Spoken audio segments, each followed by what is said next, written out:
I'm just wondering, because of all of the ways that can be corrupted in this metaverse, isn't it just the smarter thing to stick to the book, to the Bible itself, and just because in reading the book, this is where all the problems start. Those people who don't read the book and let someone else tell them what to believe is what causes the problem to begin with. In most minds, you don't have something to come against the lie with because you don't know the actual fact, the truth.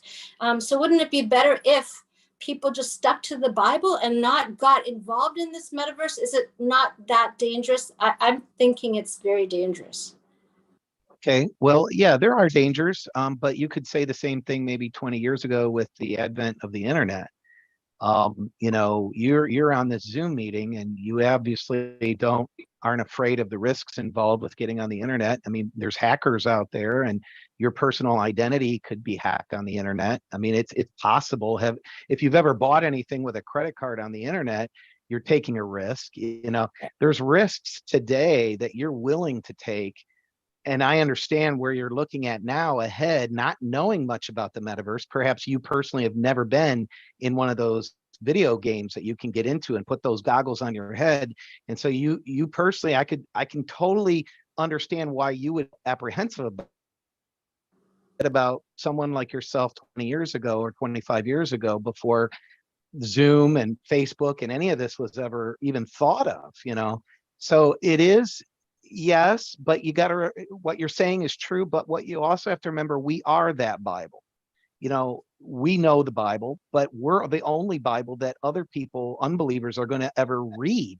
And so unless we get in that metaverse ourselves as apologists and do the apologetic work in the metaverse, how are some of these people ever going to hear the good news?